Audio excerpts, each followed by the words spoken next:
Hello guys, कैसे हैं आप सब लोग। होप यू बेटा बहुत अच्छे होंगे और अपने बोर्ड एग्जाम्स के लिए बहुत जोश शोर से प्रिपरेशन करे होंगे।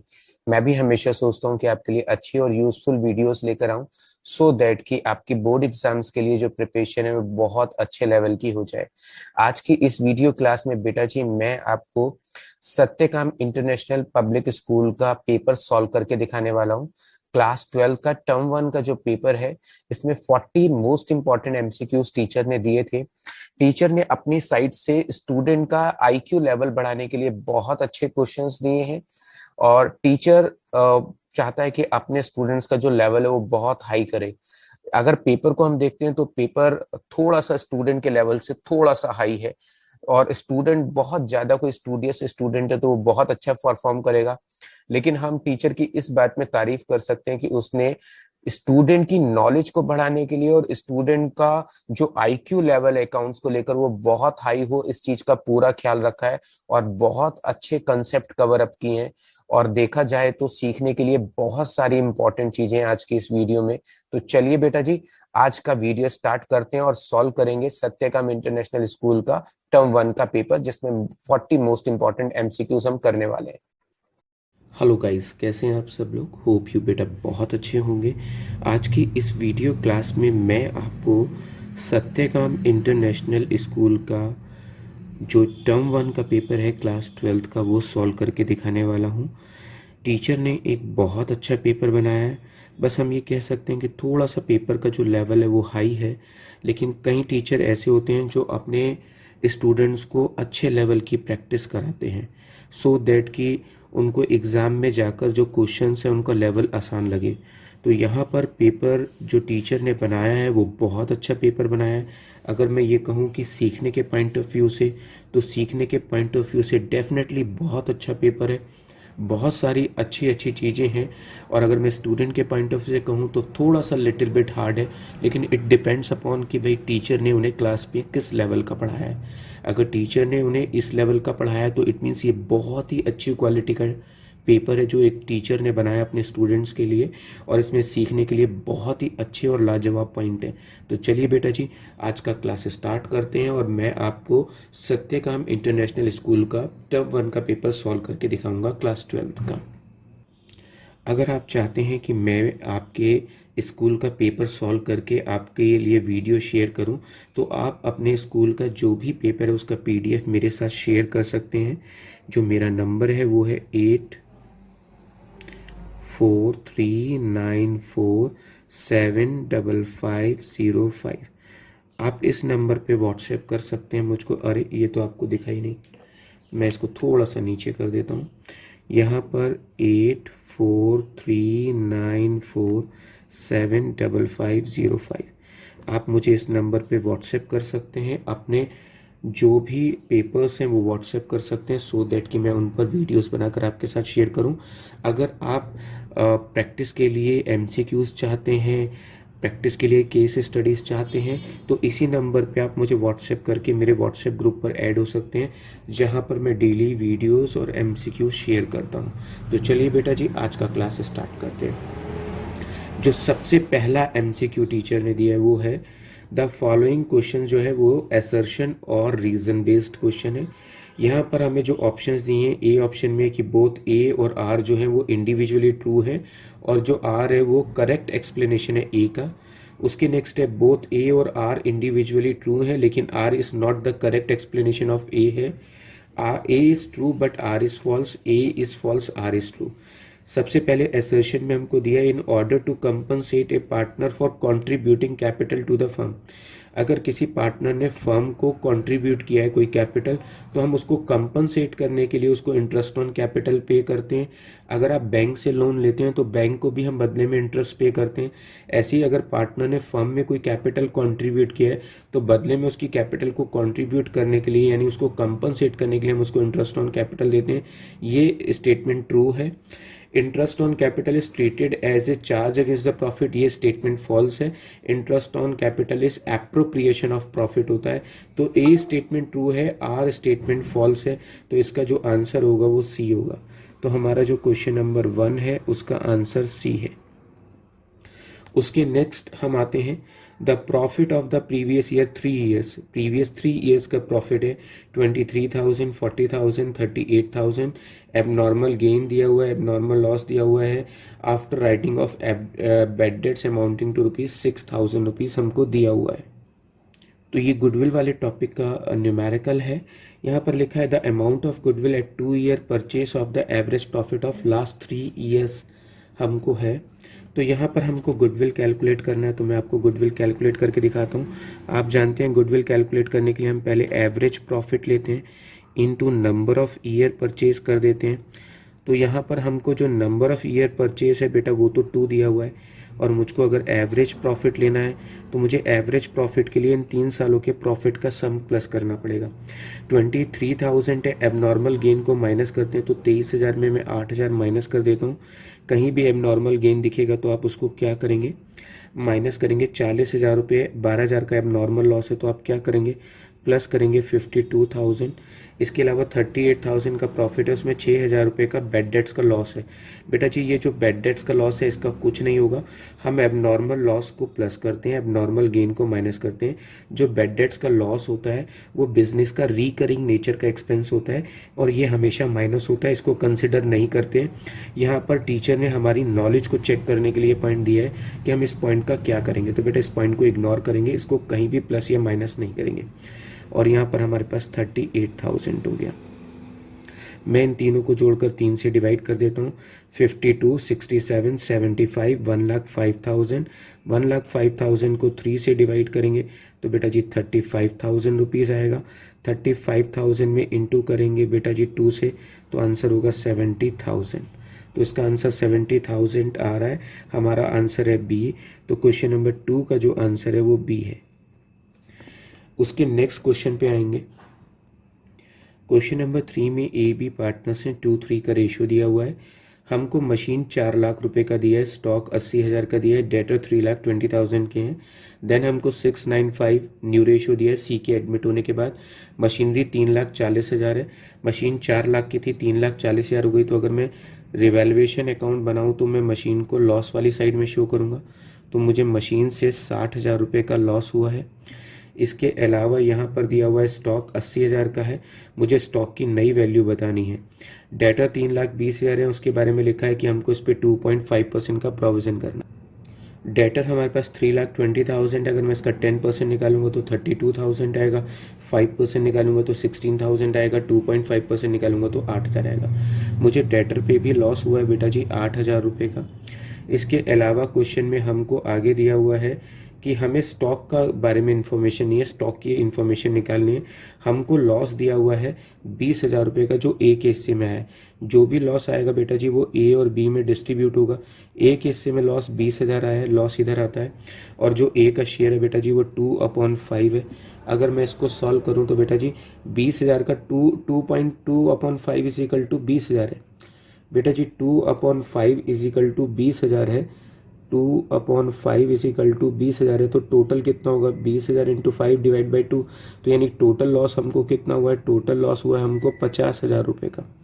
50,000 में से 20,000 का लॉस इसका हो गया, तो 30,000 रुपये का लॉस किसका हुआ होगा, बी का। तो ये तो हमारे पास लॉस आ गया। अब यहाँ पर 60,000, यहाँ पर 8 है और यहाँ पर 50 आ रहा है। इसका मतलब ये हुआ कि मुझे स्टॉक से कुछ फ़ायदा हुआ होगा। अब स्टॉक से कितने रुपए का फ़ायदा हुआ होगा वो मैं यहाँ पर आपको कैलकुलेट करके दिखाने वाला हूँ। 68 में से बेटा जी मैं अगर 50,000 घटा दूँ तो इसका मतलब ये हुआ कि मुझे 18,000 रुपये का स्टॉक पे फ़ायदा हुआ। स्टॉक पहले 80 था बेटा जी, मेरे पास स्टॉक 80 था पहले, और उसमें 18,000 रुपये मैं प्लस कर दूं क्योंकि स्टॉक की वैल्यू बढ़ गई है, तो स्टॉक की वैल्यू 98,000 होगी। तो इसका आंसर है बेटा जी ए। यहाँ पर हमारे पास क्वेश्चन नंबर 3 का आंसर बेटा जी ए हो गया। डन। तो मैंने यहाँ पर आपको 3 क्वेश्चन सॉल्व करके दिखा दिया अभी तक।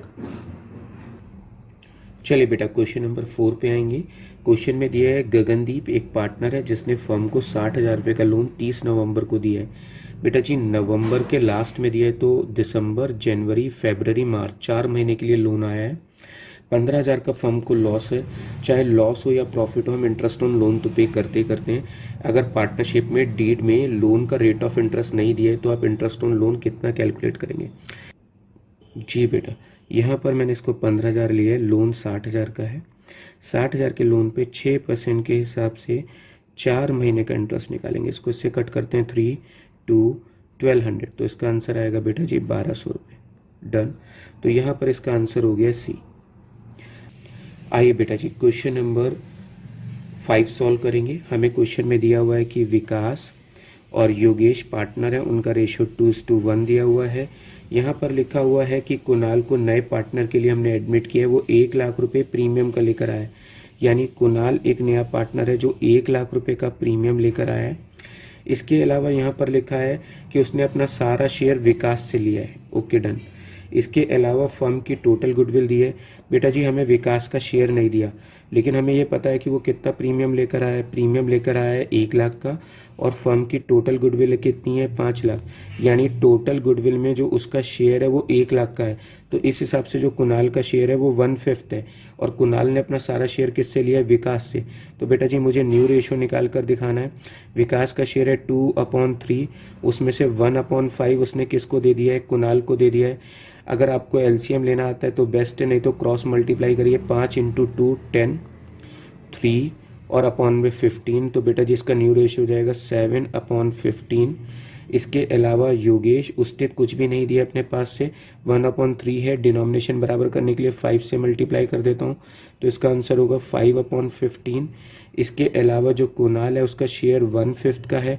डिनोमिनेशन बराबर करने के लिए 3/3 से मल्टीप्लाई कर देता हूँ, तो आंसर विल बी 3/15। तो बेटा जी न्यू रेशियो है 7, 5 और 3। हमारे पास यहाँ पर ऑप्शन है ए, तो 5th क्वेश्चन का आंसर बेटा जी ए है। 6 क्वेश्चन में लिखा है PQR पार्टनर्स हैं, उनका नेट प्रॉफिट 7,87,000 है बिफोर एप्रोप्रिएशन, यानी before interest on capital and commission. Total interest on capital और सैलरी जो हमने दिया है वो 40,000 और 75,000 का दिया है। पी और क्यू दोनों को हमें 6% का कमीशन देना है, ईच बेटा जी दोनों को देना है। इसके अलावा on net profit after taking into consideration interest on capital, salary and all commission समझते हैं बेटा जी, आफ्टर चार्जिंग सच कमीशन का केस लगेगा। तो बेटा जी मुझे क्वेश्चन में प्रॉफिट कितना दिया है, मुझे प्रॉफिट दिया हुआ है 7,87,000 का। ये मुझे क्वेश्चन में इसका प्रॉफिट दिया हुआ है। डन। और मुझे इंटरेस्ट ऑन कैपिटल और सैलरी घटाना है, तो भैया जी मैं इंटरेस्ट ऑन कैपिटल और सैलरी को माइनस कर देता हूँ। अगर मैं माइनस करूँगा 45,000 को, और माइनस करूँगा 40,000, और माइनस करूँगा 75,000 को, तो बेटा जी प्रॉफिट बचेगा मेरे पास सारे एक्सपेंसेस को घटाने के बाद 6,72,000। मुझे इस पर 6% एक पार्टनर को और 6% दूसरे पार्टनर को कमीशन देना है, यानी टोटल जो कमीशन देना है बेटा जी वो 12% देना है। तो अब आपको शायद दिखना बंद हो गया है, तो मैं इसको यहाँ पर आपको सॉल्व करके दिखा देता हूँ। बेटा जी 6,72,000 ये प्रॉफिट है, 6% एक पार्टनर को देना है और दूसरे पार्टनर को 6% देना है, तो टोटल कमीशन हो गया 12%। आफ्टर चार्जिंग बोला है तो नीचे 100 + R कर लेंगे, यानी रेट प्लस कर लेंगे। अगर मैं कैलकुलेट करूंगा तो बेटा जी कमीशन निकल कर आएगा 72,000। ये कमीशन 72,000 जो निकला है ये पी और क्यू दोनों का निकला है। दोनों का कमीशन 6% है, तो यानी 36,000 पी का कमीशन और 36,000 जो है क्यू का कमीशन। तो इस हिसाब से इसका आंसर बेटा जी सी हो गया। तो 6th क्वेश्चन का आंसर बेटा जी सी है। ये बेटा क्वेश्चन नंबर 7 पर आते हैं। चार्वी और वान्या पार्टनर्स हैं और रेशियो दिया है 3:2 का। 1 अप्रैल 2021 में उन्होंने अपना रेशियो 1:1 कर लिया है। तो अब बेटा जी यहाँ पर सबसे पहले तो मुझे क्या चाहिए, सबसे पहले मुझे सैक्रिफाइसिंग गेनिंग रेशियो निकाल लेना चाहिए। चार्वी और वान्या ये दो पार्टनर्स हैं, इनका ओल्ड रेशियो बेटा जी 3:2 दिया हुआ है, सम दिया है 5, ये हो गया ओल्ड रेशियो। न्यू रेशियो दिया है बेटा जी 1, डिनोमिनेशन दिया है 2। दोनों का डिनोमिनेशन बराबर नहीं है, तो डिनोमिनेशन बराबर करने के लिए इंटू 5 और इंटू 2 और इंटू 5 कर देता हूँ। तो 2 × 3 बेटा जी 6 और 2 × 2 तो बेटा जी 4 हो जाएगा। 5 × 1 तो 5 और 5 × 1 तो 5। तो 1/10 पार्ट से ये सेक्रीफाइजर है और सेक्रीफाइजर जनरली क्रेडिट होता है, और 1/10 पार्ट से ये गेनर है और गेनर जनरली बेटा जी डेबिट होता है। तो ये तो हमने यहाँ पर सेक्रीफाइसिंग और गेनिंग रेशियो निकाल लिया। अब बेटा जी यहाँ पर इस एंट्री के बेसिस पर हमें बताना है कि ये जो हमने एंट्री बांटी है, चारवी के अकाउंट को डेबिट किया है, वान्या के अकाउंट को क्रेडिट किया है, आपको बताना है इनमें से किस ऑप्शन को यानी किस डिजिट को हमने यहाँ पर बांटकर एंट्री बनाई है। डन। यहाँ पर बेटा जी अगर चारवी, वैसे तो यहाँ चारवी क्रेडिट होनी चाहिए, तो बेटा जी अगर रिजर्व बांटूंगा तो चारवी क्रेडिट होनी चाहिए, लेकिन यहाँ तो चारवी डेबिट हो रही है। प्रॉफिट एंड लॉस का क्रेडिट बैलेंस बांटूंगा तो भी चारवी क्रेडिट होनी चाहिए। तो बेटा जी यहाँ पर क्या है, हम लोग पी एंड एल का डेबिट बैलेंस को बांटेंगे। जनरली अगर मैं पी एंड एल के क्रेडिट बैलेंस को बांटूंगा 3 लाख को, अगर मैं सपोज करो, आपको बताने के लिए बता रहा हूँ, अगर मैं 3 लाख को बांटूं तो ये 30,000 से क्रेडिट होगा और ये 30,000 से डेबिट होगा अगर मैं पी एंड एल के क्रेडिट बैलेंस को बांटूं तो यहाँ पर क्या होगा, ये पार्टनर तो क्रेडिट हो जाएगा और ये पार्टनर डेबिट होगा, लेकिन हमारे को यहाँ पर एंट्री में दिया 4 डेबिट हो रहा है। इसका मतलब हमने पी एंड एल के डेबिट बैलेंस को बांटा है, यानी हमने 3 लाख के लॉस को बांटा है। अगर हम लॉस को बांटेंगे तो 3 लाख के लॉस का 1/10 करेंगे तो बेटा जी ये 30,000 रुपये से क्या हो जाएगा, डेबिट, क्योंकि प्रॉफिट के केस में ये क्रेडिट हो रहा है और ये डेबिट हो रहा है। और अगर लॉस का केस होगा तो ये बिल्कुल रिवर्स हो जाएगा। तो उस कंडीशन में अगर 3 लाख के लॉस को बांटेंगे तो ये बेटा जी 30,000 से डेबिट हो जाएगा और ये 30,000 से क्रेडिट हो जाएगा, तब हमारी एंट्री होगी 4V टू वान्या 30,000 से। तो टीचर ने यहाँ पूछा है कि ये किस चीज़ की अमाउंट को हमने इस एंट्री में डिस्ट्रीब्यूट करके दिखाया है, तो आप आंसर लिखेगा 7th क्वेश्चन का आंसर लिख कर आइएगा कि आपने बी यानी लॉस को डिस्ट्रीब्यूट किया है। डन। 8 क्वेश्चन में आते हैं। यहाँ पर हमको फिर से वही ऑप्शंस दिए हुए हैं असर्शन और रीजन बेस के, हम सीधा असर्शन और रीजन को पढ़ते हैं। It is necessary to show the true position of the firm at the time of admission of a new partner, ये स्टेटमेंट ठीक है। हम एसेट्स और लाइबिलिटीज का रिवैल्यूएशन करते हैं सो दैट कि हमारे बिजनेस की एट दैट मूवमेंट जब नया पार्टनर एडमिट हुआ है तो उसकी पोजीशन पता चल जाए बिजनेस की क्या है। जो गेन और लॉस होता है रिवैल्यूएशन पे वो हम ऑल पार्टनर्स में नहीं डिस्ट्रीब्यूट करते, ओल्ड पार्टनर्स में डिस्ट्रीब्यूट करते हैं। दूसरी बात कि हम न्यू प्रॉफिट शेयरिंग रेशियो में डिस्ट्रीब्यूट नहीं करते, ओल्ड रेशियो में डिस्ट्रीब्यूट करते हैं। ए स्टेटमेंट सही है, आर स्टेटमेंट फॉल्स है, तो इसका आंसर बेटा जी सी हो जाएगा। तो क्वेश्चन नंबर 8 का आंसर सी होगा। अब आते हैं बेटा जी यहाँ पर हम लोग 9th क्वेश्चन पर। 9th क्वेश्चन में बेटा जी हमको एसेट्स दिया हुआ है इंक्लूडिंग पी एंड एल का debit balance. P and L का डेबिट बैलेंस यानी कि 10,000 का लॉस है और वो एसेट्स के अंदर इंक्लूड है, और लाइबिलिटीज दी हुई हैं।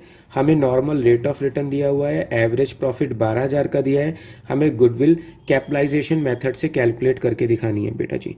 तो यहाँ पर मुझे गुडविल कैलकुलेट करके दिखानी है, मैं कोशिश करता हूँ आपको कैलकुलेट करके दिखाने की। बेटा जी सबसे पहले तो आप बैलेंस शीट बना लीजिए।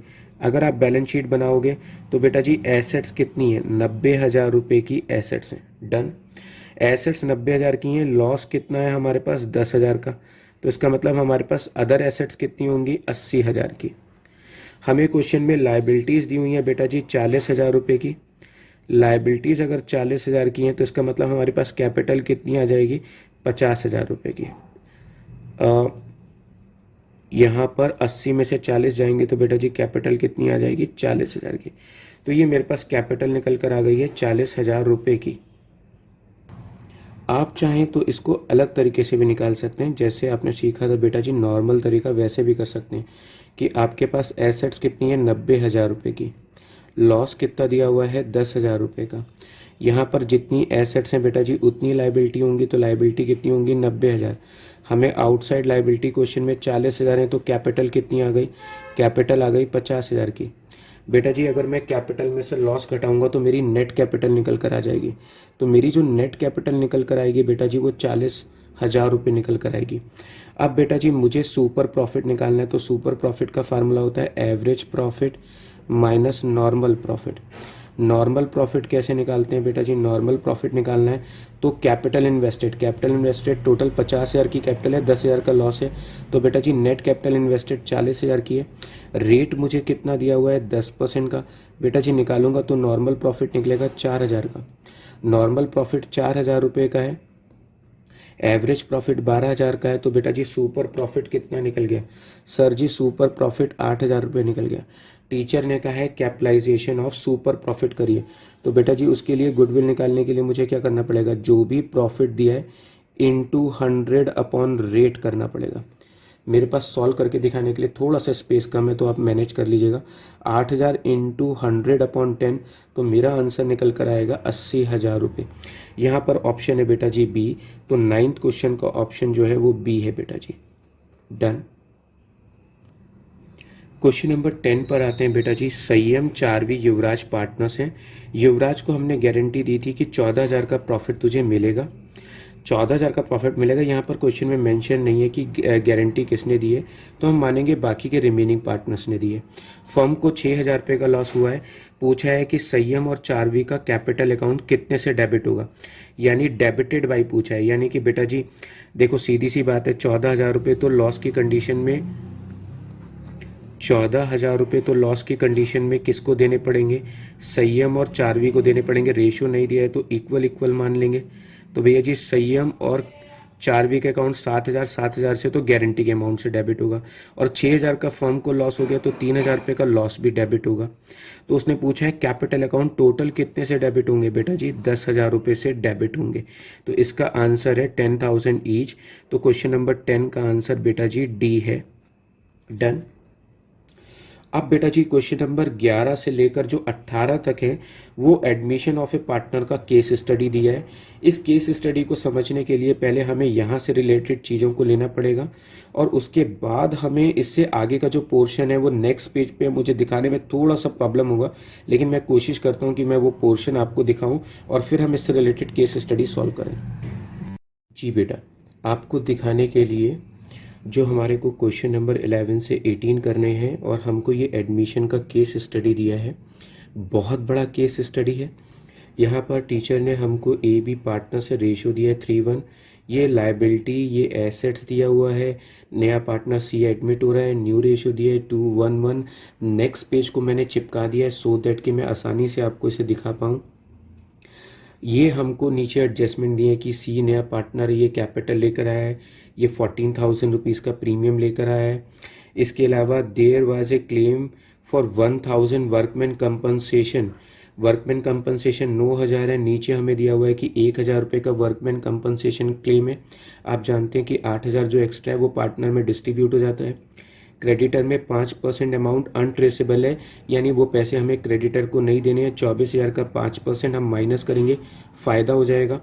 आउटस्टैंडिंग एक्सपेंस 1,500 है, उसने कहा है उसको ब्रॉड डाउन करके 1,200 पे शो करिए, यानी 300 रुपये से हमारी लाइबिलिटी कम हो जाएगी, फ़ायदा है। एक्रूड इनकम के 1,000 हमें शो करने हैं, यानी ये हम एसेट्स में शो करेंगे तो ये भी हमारा गेन है। इसके अलावा प्रोविज़न फॉर डाउटफुल डेट्स जो है वो 1,500 रुपये फालतू है। हमने 4,000 शो किया है, टीचर कह रहा है 1,500 रुपये फालतू है, तो प्रोविज़न के 1,500 रुपये को मैं कम करूँगा तो ये भी गेन बन जाएगा। इससे रिलेटेड बहुत सारे MCQs हैं जो टीचर हमसे पूछ रहा है। देखिए question number 11, question number 12, question number 13, question number 14। अगर मैं और थोड़ा सा रोल करके दिखाऊँ आपको तो यहाँ पर क्वेश्चन नंबर 15, और थोड़ा सा रोल करके दिखाता हूँ आपको 16, 17, 18, यानी मुझे 11 से लेकर 18 तक के सारे MCQs को 1 बाय 1 सॉल्व करना है। और मैं ये सारे MCQs तभी सॉल्व कर सकता हूँ जबकि मेरे को पूरा क्वेश्चन मैंने सॉल्व कर लिया हो। यानी पहले हमें वो पूरा एडमिशन का क्वेश्चन सॉल्व करना होगा, क्योंकि इस पूरे के पूरे MCQ यानी केस स्टडी में ऐसे ऐसे पॉइंट पूछे हैं कि हम उनका रिप्लाई तभी कर पाएंगे जब हमने पूरा क्वेश्चन सॉल्व किया हो। अगर हमने पूरा क्वेश्चन सॉल्व नहीं किया है तो हम इस पूरी केस स्टडी को एक्यूरेटली सॉल्व नहीं कर सकते। तो मुझे पहले आपको इस पूरी केस स्टडी को सॉल्व करके दिखाना पड़ेगा। अगर मैं आपको ये केस स्टडी पूरी सॉल्व करके यहाँ दिखाऊंगा तो वीडियो डेफिनेटली बहुत बड़ा हो जाएगा, और ज़्यादातर जो बहुत बड़े वीडियोस होते हैं उसे स्टूडेंट नहीं देख पाता। तो ऐसे में मैं क्या कर रहा हूँ, मैंने इसका सॉल्यूशन रेडी करके रखा है। मैं आपको सॉल्यूशन समझाता हूँ, देन इसके MCQs मैं आपको 1 बाय 1 सॉल्व करके दिखाता जाऊँगा, सो दैट कि वीडियो ज़्यादा ना बड़ा हो और टाइम भी हमारा बच जाए। तो देखिएगा, आपको समझाने के लिए यहाँ पर मैंने सॉल्यूशन को रेडी करके रखा है सो दैट कि मैं आसानी से समझा पाऊँ। देखिएगा, A और B का रेशियो 3:1 दिया हुआ है। A और B की कैपिटल के बैलेंसेस दिए हुए हैं जो कि मुझको 60,000 रुपीज़ दिए हैं और 29,000 रुपीज़ दिए हैं। इन बैलेंसेस को 60,000, 29,000 को मैंने पार्टनर्स कैपिटल अकाउंट में क्रॉस पोस्टिंग कर दिया, ये तो आप जानते हैं।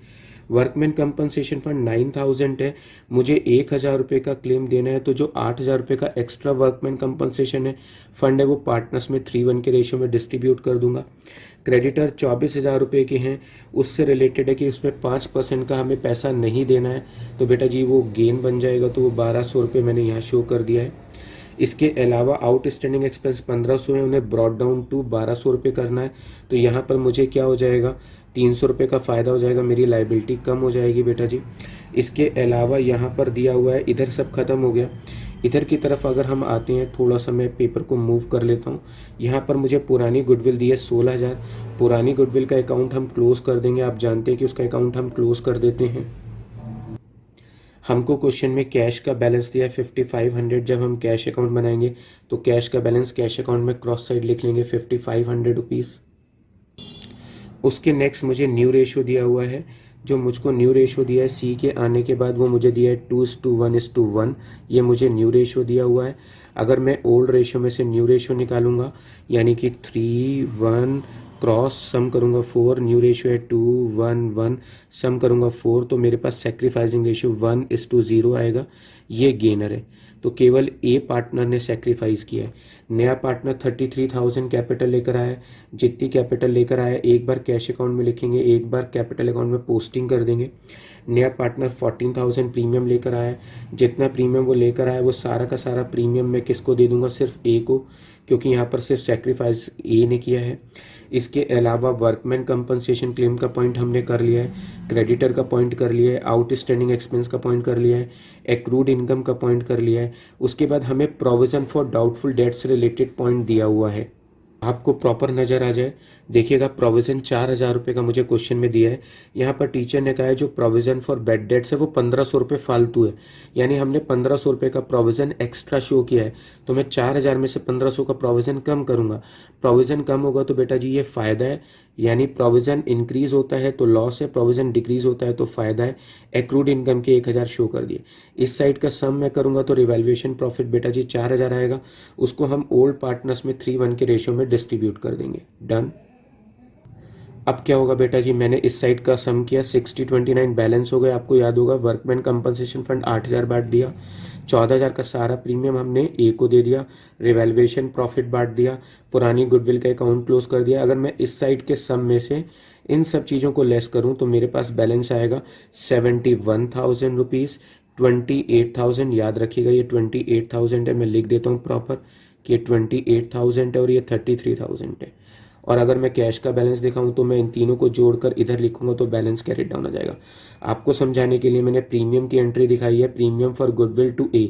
सारा का सारा प्रीमियम हम किसको दे देंगे, ए को। इसके अलावा वर्कमैन कंपनसेशन फंड की जनरल एंट्री दिखाई है। वर्कमैन कंपनसेशन फंड 9,000 का था। वर्कमैन कंपनसेशन क्लेम के 1,000 देने हैं और जो एक्स्ट्रा पैसे हैं वो हम क्या करेंगे, 3:1 के रेशियो में डिस्ट्रीब्यूट कर देंगे 6,000 2,000, क्योंकि एमसीक्यू में पूछा है इसलिए मैंने यहाँ पर अभी आपको समझा दिया। तो चलिए बेटा जी अब 1 बाय 1 एमसीक्यू सॉल्व करते हैं। 11th एमसीक्यू में पूछा है क्रेडिटर को हम कहाँ पे पोस्टिंग करेंगे। बेटा जी क्रेडिटर को हम रिवैल्यूएशन अकाउंट के क्रेडिट में शो करेंगे। इट मीन्स इसका आंसर हो जाएगा 11 का बी। यहाँ पर लिखा है एक्रूड इनकम को हम कहाँ पोस्टिंग करेंगे। एक्रूड इनकम को हम रिवैल्यूएशन के बाई में पोस्टिंग करेंगे। इसका आंसर भी बी हो गया। यहाँ पर पूछा है जो एक्सेस प्रोविजन था उसकी पोस्टिंग कहाँ करेंगे, उसे रिवैल्यूएशन के क्रेडिट साइड में पोस्ट करेंगे। इसका आंसर ए हो गया। यहाँ पर पूछा है टीचर ने what will be the general entry for workman compensation fund. Done. तो हमने एंट्री बनाई थी workman compensation fund debit to workman compensation claim, चाहे तो provision for workman compensation claim भी लिख सकते हैं, टू ए टू बी। अगर मैं ये ऑप्शन देखूं तो ए ऑप्शन मैच कर रहा है। Workman compensation fund 9,000 debit, workman compensation claim 1,000 और ए और बी क्रेडिट हो जाएंगे 6,000 2,000। तो इसका आंसर हो गया बेटा जी ए। 15 एमसीक्यू में टीचर ने प्रीमियम फॉर गुडविल की एंट्री पूछी है। Premium for goodwill to A's capital entry बनेगी 14,000 से। तो बेटा जी premium for goodwill account debit to A's capital, इसका आंसर है बेटा जी सी। यहाँ पर टीचर ने पूछा है कि हमको रिवैल्यूएशन का प्रॉफिट और लॉस बताना है 16 नंबर के क्वेश्चन में। तो रिवैल्यूएशन का प्रॉफिट बेटा जी 4,000 रुपये आ रहा है, तो इसका आंसर हो जाएगा बेटा जी डी। उसके नेक्स्ट बेटा जी नए पार्टनर के जो न्यू कैपिटल बैलेंसेस हैं वो बताने हैं। 71,000, 28,000, 33,000। तो इसका आंसर हो गया बेटा जी ए। यहाँ पर टीचर ने पूछा है कि कैश का बैलेंस बताइए कि कैश का बैलेंस कितना होगा, तो बेटा वो 52,500 हो गया, इसका आंसर होगा सी। तो बेटा जी ये हमने 11 से लेकर 18 तक के एमसीक्यू सॉल्व किए हैं जो एडमिशन के क्वेश्चन के ऊपर बेस्ड थे। तो ये हमने एक अच्छा केस स्टडी सॉल्व किया है। बस फर्क इतना है कि मैंने इसको पहले सॉल्व कर लिया, क्योंकि अगर मैं सॉल्व करके दिखाता तो वीडियो अननेसेसरी बहुत बड़ा हो जाता, और वो बहुत बड़ा होने के बाद स्टूडेंट देख नहीं पाते हैं उसको। तो होप यू बेटा जी केस स्टडी भी समझ में आ गया होगा, और 11 से 18 के सॉल्यूशन भी आपको एक्यूरेटली पता चल जाएंगे कि इनके आंसर अब क्या हैं। जी गाइस आइएगा पार्ट 2 स्टार्ट करते हैं। 22 मार्क्स का है। जो पार्ट 2 है वो शेयर कैपिटल रेशियो एनालिसिस और फाइनेंशियल स्टेटमेंट ऑफ कंपनी से रिलेटेड है, और इसमें हम क्वेश्चन नंबर 19 से स्टार्ट करेंगे। Debit balance of profit and loss account. अगर प्रॉफिट एंड लॉस अकाउंट का नेगेटिव बैलेंस है तो वो इनमें से कौन से सब हेड के अंदर शो होता है। ऐसे में वो रिजर्व एंड सरप्लस में नेगेटिव बैलेंस की तरह शो होता है, यानी सरप्लस में उसे माइनस करके दिखाते हैं। तो इसका आंसर हो गया बी। Sale of scrap. अगर क्वेश्चन में सेल ऑफ स्क्रैप दी है तो वो रेवेन्यू फ्रॉम ऑपरेशन की हेडिंग के अंदर आती है। अदर इनकम में इंटरेस्ट रिसीव, कमीशन रिसीव जैसी इनकम आती है। 21 नंबर पर आते हैं। Which of the following is not a limitation of analysis of financial statement intra firm comparison. अगर हम इंट्रा फर्म कंपैरिजन कर सकते हैं तो ये फाइनेंशियल स्टेटमेंट का एनालिसिस नहीं होता, बाकी सब जो है फाइनेंशियल स्टेटमेंट के एनालिसिस हैं। यहाँ पर 22 नंबर में पूछा है हमसे under which of the following heading और सब हेडिंग कॉल्स इन एडवांस। जो कॉल्स इन एडवांस है वो करंट लायबिलिटी में अदर करंट लायबिलिटी के हेडिंग में आती है, तो इसका आंसर हो गया बेटा जी ए। 23 नंबर पे आते हैं। यहाँ पर हमारा जो क्वेश्चन है वो असर्शन और रीजन बेस्ड है। यहाँ पर हमें असर्शन में दिया है forfeiture of shares refer to the cancellation और टर्मिनेशन ऑफ मेंबरशिप। ये बिल्कुल ठीक है। हम शेयर तभी फॉरफिट करते हैं जब कोई शेयर होल्डर अपनी कॉल का पैसा नहीं देता है, तो ऐसे में उसकी मेंबरशिप कैंसिल और टर्मिनेशन हो जाता है। इसके अलावा जो कंपनी है उसके पास ये राइट होता है कि वो उसकी शेयर्स को टेक अवे कर ले और उसकी जो मेंबरशिप का राइट्स है वो उससे ले सकती है। फॉरफिटेड शेयर्स को हम डिस्काउंट पर इशू कर सकते हैं। ये स्टेटमेंट भी ठीक है, ये स्टेटमेंट भी ठीक है, लेकिन ये इसका कोई क्लैरिफिकेशन नहीं है, यानी ये इसका रीजन नहीं है। दोनों स्टेटमेंट ट्रू है बट ये क्लैरिफिकेशन नहीं है, तो इसका आंसर हो गया बेटा B. Minimum share application money is. Application पर हम मिनिमम कितने परसेंट पैसा मांग सकते हैं, तो 5% of nominal value of share. Nominal value बेटा जी हम शेयर के प्राइस को बोलते हैं। मान लीजिए शेयर 10 रुपए का है तो 10 रुपए की चीज को हम नॉमिनल वैल्यू बोलेंगे, और अगर मैं 10 रुपए वाला शेयर 2 रुपए प्रीमियम पर मार्केट में बेच रहा हूं तो बेटा जी 12 रुपए को बोलेंगे इश्यू प्राइस। तो याद रखिएगा शेयर की फेस वैल्यू को ही नॉमिनल वैल्यू बोलते हैं। 25 नंबर के क्वेश्चन में लिखा है एच लिमिटेड ने 20,000 शेयर्स उन एप्लीकेंट्स को दिए हैं प्रोराटा बेसिस पे जिन्होंने 28,000 शेयर्स के लिए अप्लाई किया था, और एप्लीकेशन पे 2 रुपये मांगे हैं। जिसने 840 शेयर्स के लिए अप्लाई किया है, बताइए उसे कितने शेयर्स अलॉटेड होंगे और उसने कितने रुपए अलॉटमेंट पे एक्स्ट्रा भेजे होंगे जो हमने अलॉटमेंट की कॉल पे एडजस्ट किए होंगे। तो बेटा जी जिसने 28,000 शेयर्स के लिए अप्लाई किया था उसको हमारी कंपनी ने कितने शेयर्स दिए थे, उनको 20,000 शेयर्स दिए थे। तो भैया जी जिसने 840 शेयर्स के लिए अप्लाई किया बेटा जी उसे गिवन कितने होंगे, 20,000 इंटू 840 अपॉन 28,000। डन बेटा जी, निकल कर आएगा बेटा जी 600, यानी इसको 600 शेयर्स गिवन थे, 600 शेयर्स गिवन थे। तो बेटा जी 840 शेयर्स के लिए इसने अप्लाई किया, 600 शेयर्स गिवन थे। कितनी एप्लीकेशन एक्स्ट्रा, 240 एप्लीकेशन एक्स्ट्रा। हर एप्लीकेशन के साथ उसने 2 रुपये एडवांस भेजे हैं, तो इसका मतलब उसके 480 रुपये एडवांस है। तो बेटा जी यहाँ पर हमें पूछा है कि कितने रुपए एडवांस है और कितने शेयर्स अलॉटेड है। तो बेटा जी इसका आंसर है हमारे पास 600 शेयर्स अलॉटेड है और 480 रुपीज एडवांस है जो नेक्स्ट कॉल पे एडजस्ट होंगे। 26 नंबर पे आते हैं 250 शेयर्स, जो कि एक शेयर 20 रुपए का है। फर्स्ट और फाइनल कॉल पे 6 रुपए हमको नहीं मिले हैं, उसके शेयर हमने फॉरफिट कर दिए। 20 में से 6 रुपए नहीं मिले, यानी 14 रुपीज मिल चुके हैं। हमने इसमें से 200 शेयर 14 रुपीज के रेट से री इशू कर दिए। आपको कैपिटल रिजर्व का आंसर बताना है। मैंने आपको एक शॉर्टकट ट्रिक सिखाई है बहुत सारी वीडियोज में, री इशू गेन माइनस लॉस। तो बेटा जी हमने कितने शेयर्स री इशू किए, आर में आता है 200 शेयर री इशू किए। हमने 20 वाला शेयर 14 में री इशू किया, तो बेटा जी 6 रुपए का लॉस हो गया। इसके अलावा 20 वाले शेयर पे वो 6 रुपये नहीं दे रहा है, इसका मतलब वो कितने रुपये दे चुका है, 14 रुपीज़ दे चुका है। 14 रुपीज़ मिल चुके हैं, 6 रुपये रीइश्यू पे लॉस हो गया, तो यानी 8 × 20, तो आंसर आ जाएगा 1600 रुपये। तो इसका आंसर है बेटा जी डी। यहाँ पर लिखा है विच of the following transaction will increase debt equity ratio. बेटा जी डेट इक्विटी रेशियो का फार्मूला क्या होता है, डेट इक्विटी रेशियो का फार्मूला आंसर दिया है 1:2, यानी मैं इसको 1/2 भी लिख सकता हूँ। इसका फार्मूला होता है long term debt upon share holder fund. तो बेटा जी मैंने लॉन्ग टर्म डेट को 1 लाख मान लिया है और शेयर होल्डर फंड को मैंने 2 लाख रुपए मान लिया है। 2 को 2 लाख और 1 को 1 लाख मान लिया आपको समझाने के लिए। बेटा जी इसने पूछा है कि कब इंक्रीज होगा, जब ऊपर वाली चीज इंक्रीज होगी या तो रेशो तब बढ़ेगा, या नीचे वाली चीज डिक्रीज हो जाए, यानी शेयर होल्डर फंड डिक्रीज हो जाए या लॉन्ग टर्म डेट इंक्रीज हो जाए, उस कंडीशन में डेट इक्विटी रेशो बढ़ेगा।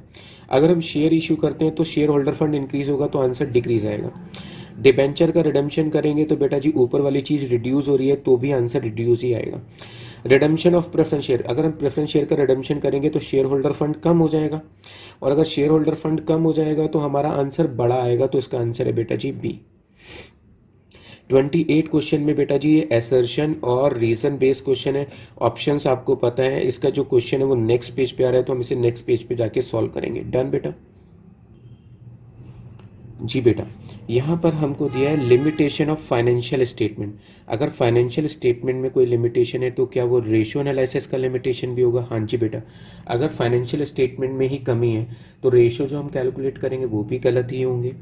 Since the ratios are drive from the financial statement, financial statement के बेसिस पे जो भी हमने रेशियोज कैलकुलेट किए हैं उनमें वही वीकनेस होगी जो ओरिजिनल फाइनेंशियल स्टेटमेंट में है। ये बिल्कुल ठीक है, ये इसका ही एक्सप्लेनेशन है। तो इसका आंसर हो जाएगा बेटा जी ए, यानी कि 28 का आंसर आने वाला है ए। डन। 29, 30, 31, 32 इन चारों क्वेश्चन में ये केस स्टडी पर बेस्ड है। ये छोटा सा रेशियो एनालिसिस का केस स्टडी है और उससे रिलेटेड हमको ये 4 MCQ सॉल्व करने हैं। तो बेटा जी चलिए देखते हैं। इन्वेंट्री टर्नओवर रेशियो दिया है। आप इन्वेंट्री टर्नओवर रेशियो का फार्मूला तो जानते हैं, आंसर हमको 4 दिया है। फार्मूला है cost of revenue from operation, RFO, upon में बेटा जी फार्मूला होता है एवरेज इन्वेंट्री।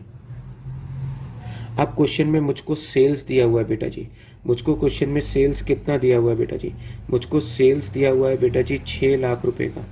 सेल्स यानी रेवेन्यू फ्रॉम ऑपरेशन को बोल रहा हूँ। 25% का प्रॉफिट हो गया बेटा जी, सेल का 25%, 1,50,000 का प्रॉफिट हो गया, तो बेटा जी cost of revenue from operation हो जाएगी 4,50,000। तो ये हमें 4 दिया हुआ है। Cost of revenue from operation बेटा जी 4,50,000 दिया है। एवरेज इन्वेंट्री क्या मैं कैलकुलेट कर सकता हूँ? तो आप कहेंगे यस सर, 4,50,000 को 4 से डिवाइड कर दीजिए। तो बेटा जी एवरेज इन्वेंट्री कितना निकलेगा? एवरेज इन्वेंट्री निकल कर आएगा 1,12,500। मैंने 4,50,000 को 4 से डिवाइड कर दिया।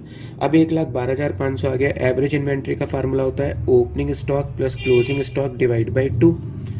तो अब अगर मैं क्या करूं, मैं 2 की मल्टीप्लाई अगर 1,12,500 में कर दूं तो बेटा जी 2,25,000 आ जाएगा। ओपनिंग को मैंने x मान लिया है। इसमें लिखा है जो क्लोजिंग स्टॉक है, inventory in the beginning was 20,000 less than the inventory at the end. Opening stock 20,000 कम था क्लोजिंग स्टॉक से, यानी कि क्लोजिंग स्टॉक ओपनिंग से 20 ज्यादा था। तो ओपनिंग स्टॉक अगर x है तो क्लोजिंग स्टॉक x प्लस 20,000 हो जाएगा। डन बेटा जी। अब ये 20,000 रुपये जो है वो उधर जाके मैं माइनस कर दूं तो कितना बचेगा? 2,05,000।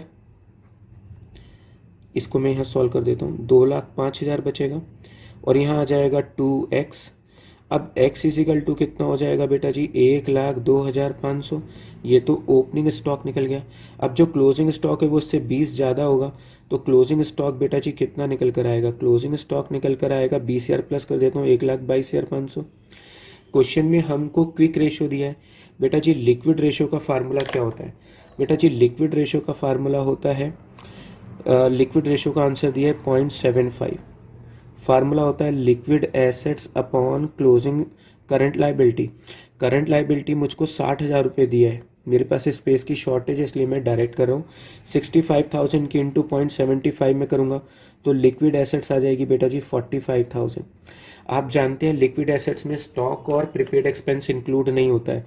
अगर मैं इसमें स्टॉक और प्रीपेड एक्सपेंस को जोड़ दूँ तो मेरे पास क्या आ जाएगी, करंट एसेट्स आ जाएगी 1,22,500 आ जाएगी। तो अब ऐसे में बेटा जी मेरी CA कितनी हो गई, मैं यहाँ सॉल्व कर रहा हूँ। मेरी जो CA है वो कितनी हो जाएगी, मेरी CA हो जाएगी इन दोनों को प्लस करने के बाद 1,67,500। करंट लाइबिलिटी कितनी है बेटा जी 60,000। अगर मैं करंट रेशो निकालना चाहूँ तो करंट रेशो का आंसर क्या आएगा, करंट रेशो का आंसर निकल कर आएगा बेटा जी 2.79:1। अब टीचर ने सबसे पहले में पूछा था cost of revenue from operation बताओ, तो बेटा जी वो तो सेल्स में से प्रॉफिट को घटाकर निकल गया था हमारा, तो कितना निकल कर आया 4,50,000, आंसर हो गया ए। टीचर ने पूछा एवरेज इन्वेंट्री बताओ, तो बेटा जी एवरेज इन्वेंट्री 4,50,000 को 4 से डिवाइड करके आया था 1,12,500। टीचर ने पूछा क्लोजिंग इन्वेंट्री बताओ, तो हम लोगों ने ये 20,000 उधर माइनस किए थे, फिर 2,05,000 को 2x से सॉल्व किया, यानी पहले 2 की मल्टीप्लाई हमने 1,12,500 में की, फिर 2,25,000 आया, 20,000 घटा इजिकल टू 2x, तो हमारे पास क्लोजिंग इन्वेंट्री 20,000 ज़्यादा था ओपनिंग से, 1,22,500 आ गया। इसका आंसर हो गया डी। टीचर ने पूछा करंट रेशियो बताओ, हमने करंट एसेट्स को करंट लाइबिलिटी से डिवाइड कर दिया, तो इसका आंसर आ गया बेटा जी सी। जी बेटा, अब आते हैं हम लास्ट के फाइनल 33 से लेके 40 तक के क्वेश्चन की भी हमें केस स्टडी दी है टीचर ने। और ये जो केस स्टडी है बेटा जी, इसके लिए टीचर हमसे शेयर्स का एक बड़ा क्वेश्चन, प्रोराटा बेसिस का भी, मल्टीपल प्रोराटा बेसिस का क्वेश्चन टीचर ने हमको दिया है। पहले हम इस क्वेश्चन को पूरा सॉल्व करेंगे, तब जाकर हमें ये 33 से लेकर 40 तक के सारे क्वेश्चन हम सॉल्व कर पाएंगे। तो चलिए बेटा, कोशिश करता हूँ बहुत ज़्यादा टाइम ना लगे, ये भी मुझे ध्यान रखना है, और क्वेश्चन बहुत लेंदी है ये मैं जानता हूँ। तो चलिए कोशिश करता हूँ आपको समझाने की। यहाँ पर लिखा है रन विजय लिमिटेड है, जिसने 1,00,000 शेयर 10 रुपये वाले हैं जो 2 रुपये प्रीमियम पर इशू किए। एप्लीकेशन पे 4 रुपये मांगे जिसमें 1 रुपये प्रीमियम के इंक्लूड है। अलॉटमेंट पे 4 रुपये मांगे जिसमें 1 रुपये प्रीमियम के इंक्लूड है। बैलेंस अमाउंट जो है फर्स्ट और फाइनल कॉल पे मांगा है।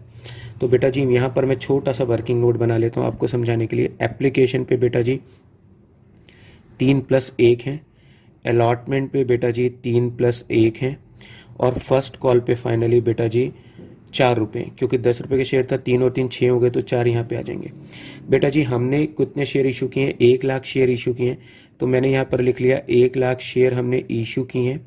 तो यहाँ पर पब्लिक से पैसा आएगा 4,00,000 रुपये, यहाँ पर आएगा 4,00,000 रुपये, और यहाँ पर आएगा पब्लिक से 4,00,000 रुपये। डन। यहाँ पर लिखा है 1,50,000 एप्लीकेशन आई हैं, 1,50,000 एप्लीकेशन आई है, इंटू 4 करेंगे तो पब्लिक से 6,00,000 रुपये मेरे पास आ चुके हैं। कितने रुपए एक्स्ट्रा आए हैं बेटा एप्लीकेशन के टाइम पर, 2,00,000। जिन्होंने 80,000 शेयर्स के लिए अप्लाई किया था उन्हें 60,000 शेयर्स दिए, यानी ये प्रोराटा हुआ है। जो 50,000 एप्लीकेंट थे उन्हें 40,000 शेयर्स दिए हैं, यानी कि 1,00,000 शेयर्स तो हमने बांट दिए। 1,50,000 में से टोटल 1,30,000 एप्लीकेंट्स को शेयर मिले, 1,50,000 में से 1,30,000 एप्लीकेंट्स को शेयर मिले, तो 20,000 एप्लीकेशन रिजेक्ट हो गई हैं। तो बेटा जी 20,000 एप्लीकेशन रिजेक्ट हो गई हैं, यानी उनका पैसा मैं वापस कर दूंगा। 4 रुपये से मल्टीप्लाई करूं तो 80,000 में वापस कर दूंगा। कितना बचेगा, 1,20,000। प्रोराटा बेसिस पे आप जानते हैं हम पैसा नेक्स्ट कॉल पे एडजस्ट कर देते हैं, तो यहाँ पे पैसा मैंने नेक्स्ट कॉल पे एडजस्ट कर दिया। एक पर्सन है जिसने 5,000 शेयर्स के लिए अप्लाई किया था, सेकंड कैटेगरी में आता है, यानी अप्लाइड किया, तो आप जानते हैं अप्लाइड में हमेशा अलॉटेड निकालते हैं। उसने अलॉटमेंट और कॉल के पैसे नहीं दिए, तो अब मुझे क्या करना पड़ेगा, मुझे यहाँ पर आपको दिखाना पड़ेगा पहले अप्लाई से क्या निकालना पड़ेगा कि अलॉटेड कितने शेयर्स के लिए किया। तो बेटा जी इस ग्रुप में 50,000 ने जिन्होंने अप्लाई किया था उन्हें 40,000 शेयर्स गिवन थे। जिन्होंने 50,000 के लिए अप्लाई किया था उन्हें गिवन थे 40,000 शेयर्स। तो बेटा जी जिसने 5,000 शेयर्स के लिए अप्लाई किया है उसे शेयर गिवन होंगे कितने, तो बेटा जी 40,000 मल्टीप्लाई 5,000 अपॉन 50,000 अगर मैं करूंगा तो इसका मतलब इसे 4,000 शेयर्स गिवन थे। कितने शेयर, 4,000 शेयर्स गिवन थे। अब मुझे देखना पड़ेगा कि जिसने 5,000 के लिए अप्लाई किया है, इसने अप्लाई तो किया था बेटा जी 5,000 के लिए, मेरी कंपनी ने इसको शेयर्स कितने गिवन थे, शेयर्स गिवन थे 4,000। कितनी एप्लीकेशन एक्स्ट्रा थी? 1,000। एप्लीकेशन के साथ उसने मुझे कितने रुपए एडवांस भेजे होंगे? 4 रुपये। तो इस इंसान के 4,000 रुपये ऑलरेडी एडवांस आए हुए हैं। तो 4,000 इंटू 4, बेटा जी 16,000 लेने थे। 4,000 इंटू 4, 16,000 लेने थे। 4,000 एडवांस दे चुका है, तो यहाँ पर वो 12,000 रुपये नहीं दे रहा है। 4,000 इंटू 4 बेटा जी कितने पैसे नहीं दे रहा है? 16,000। तो यहाँ पर पैसे मिलेंगे 3,84,000। यहाँ पर पैसे आएंगे 4 लाख में से एक 20 जाएंगे 280। 280 में से इसको घटाएंगे तो बेटा जी 268 आएगा। और यहाँ पर एप्लीकेशन पे पब्लिक से पैसा मिला है 6 लाख। डन। आगे लिखा है कि हमने ये शेयर फॉरफिट करके इसमें से हाफ शेयर रीइश्यू कर दिए, वो भी 18 में। शेयर 10 रुपए का है बेटा जी, याद रखिएगा। और हमने लास्ट में 18 में इशू किया है और आधे शेयर इशू किए हैं। तो मैं फॉरफीचर की एंट्री बनाने की कोशिश करता हूँ आपको सिखाने के लिए। शेयर कैपिटल डेबिट, बेटा जी 4,000 शेयर्स हैं। एक शेयर 10 रुपए का है। कितने रुपए हो गए? 40,000। इसने ये वाली इंस्टॉलमेंट दे दी यानी प्रीमियम दे दिया, ये वाली इंस्टॉलमेंट नहीं दी यानी प्रीमियम नहीं दिया। तो 4,000 शेयर्स पर बेटा जी उसने 1 रुपए का प्रीमियम नहीं दिया है, तो सिक्योरिटी प्रीमियम 4,000 से डेबिट हो जाएगा। जो पैसे मिल जाते हैं बेटा जी वो फॉरफीचर में आएंगे और बाकी कॉल्स इन अरियर में आएंगे। तो बेटा जी 12 और 16, 28,000 रुपये उसने नहीं दिए, तो ये कॉल्स इन अरियर हो गया। 4,000 शेयर्स पे वो 3 रुपये मुझे दे चुका है, प्रीमियम का पैसा मिल जाता है तो फॉरफीचर की कैलकुलेशन में नहीं लेते हैं। तो 4,000 इंटू 3 12,000 और 4,000 रुपये वो मुझे एडवांस दे चुका था, तो कितने हो गए? 16,000। आप चाहें तो इसमें से इसे घटाकर भी चेक कर सकते हैं 16,000 आ रहा है कि नहीं आ रहा। डन। बाद में टीचर ने कहा है कि ये शेयर मैंने री इशू कर दिए। बेटा जी री इशू कर दिए तो आधे शेयर को री इशू करने की एंट्री बनानी है। अब मैं यहाँ बनाकर दिखाता हूँ क्योंकि वहाँ पे स्पेस की शॉर्टेज पड़ गई है। मैंने 2,000 शेयर्स बेटा जी 18 रुपीज़ के रेट से इशू कर दिए। तो बैंक करके पैसे कितने मिलेंगे? बेटा जी बैंक करके 36,000 मिलेंगे। टू शेयर कैपिटल बेटा जी 2,000 मल्टीप्लाई 10 रुपये, बेटा जी 20,000 रुपये। सिक्योरिटी प्रीमियम बेटा जी 2,000 मल्टीप्लाई 8 रुपये, तो बेटा जी 16,000 का प्रीमियम हो गया। टीचर ये भी पूछेगा कि कैपिटल रिजर्व बताओ, तो बेटा जी आप जानते हो री इशू गेन माइनस लॉस। कितने शेयर इशू किए हैं? 2,000। लॉस हुआ है बेटा जी 10 वाला शेयर 18 में बेचा, तो लॉस तो कुछ हुआ ही नहीं था। अब हम देख लेते हैं गेन कितना हुआ है बेटा जी। देखिए बेटा जी यहाँ पर 16,000 का गेन हुआ था 4,000 शेयर्स पे। 4,000 शेयर्स पे 16,000 का गेन हुआ था, तो एक शेयर पे कितना गेन हुआ होगा? अगर मैं 16,000 को 4 से डिवाइड करूं तो एक शेयर पर मुझे कितने रुपए का गेन हुआ? 4 रुपए का गेन हुआ है। डन। 16,000 डिवाइड बाई 4,000 यानी जो पैसे मिल चुके divide by number of share जो मैंने फॉरफिट किए, तो कितने रुपए का गेन हुआ? एक शेयर पे 4 रुपए का गेन हुआ। तो बेटा जी गेन 4 रुपए का, लॉस 0, तो आंसर कितना आएगा कैपिटल रिजर्व का? 8,000। अब देखते हैं टीचर ने हमसे क्या क्या सवाल पूछे हैं बेटा जी। सबसे पहला सवाल टीचर ने पूछा कि amount of excess application money refunded, कितने पैसे हमने वापस कर दिए? हमने 80,000 वापस कर दिए, तो इसका आंसर हो गया बेटा बी। उसने कहा कितना एक्सेस एप्लीकेशन मनी था जो हमने अलॉटमेंट पे एडजस्ट कर लिया है? बेटा जी 1,20,000 रुपये एडजस्ट किया, तो इसका आंसर हो गया डी। टीचर ने पूछा कितना पैसा कॉल्स इन अरियर का अलॉटमेंट पे नहीं मिला है? बेटा जी 12,000 रुपये नहीं मिले, तो इसका आंसर हो गया ए। टीचर ने पूछा amount of calls in arrear, calls in arrear eight the time of receipt of first call, calls in arrear कितनी थी फर्स्ट कॉल पे? 16,000 की, तो इसका आंसर हो गया बेटा जी बी। टीचर ने पूछा जो हमने 4,000 शेयर फॉरफिट किए तो उस पर कितना गेन हुआ था? बेटा जी 16,000 रुपये का गेन हुआ था, तो इसका आंसर हो गया बेटा जी सी। टीचर ने पूछा जब हमने शेयर फॉरफिट किए तो सिक्योरिटी प्रीमियम कितने से डेबिट हुआ था? बेटा जी 1 रुपये से। 4,000 शेयर पे 1 रुपये का प्रीमियम नहीं दिया, तो इसका आंसर हो गया ए। टीचर ने पूछा कि जब हमने शेयर रीइश्यू किए तो कितने पैसे हमको रिसीव हुए? तो बेटा जी जब शेयर रीइश्यू किए थे तो याद करिए हमें कितने पैसे मिले थे? 36,000 मिले थे, तो ये हमें रीइश्यू के टाइम पर पैसा मिला था। टीचर ने पूछा कैपिटल रिजर्व का आंसर बताओ, तो हम बोलेंगे आंसर है 8,000 रुपये, तो इसका आंसर हो गया बेटा बी। तो ये था बेटा जी सत्यकाम स्कूल का पेपर जो मैंने आपको इस वीडियो में सॉल्व करके दिखाया है। बहुत अच्छे क्वेश्चंस टीचर ने बनाए थे और थोड़ा सा क्वेश्चन का लेवल इस तरीके का है कि थोड़ा हाई लेवल है, आसानी से स्टूडेंट इस पेपर को कर पाए ऐसे बहुत कम चांसेस होते हैं। बट ठीक है, अगर मैं कहूँ सीखने के पॉइंट ऑफ व्यू से देखा जाए तो पेपर बहुत अच्छा है और सीखने के लिए बहुत सारे अच्छे पॉइंट्स हैं। तो बेटा अगर आपको ये वीडियो अच्छा लगा हो तो चैनल को सब्सक्राइब करिएगा, और अगर वीडियो सच में यूजफुल है तो इसे अपने और फ्रेंड्स के साथ शेयर करिए, सो दैट कि सब लोग इसका बेनिफिट ले पाएं। अगर बेटा आपको ये वीडियो अच्छा लगा है तो प्लीज सब्सक्राइब द चैनल और इस वीडियो को अपने फ्रेंड्स के साथ ज्यादा से ज्यादा शेयर करें।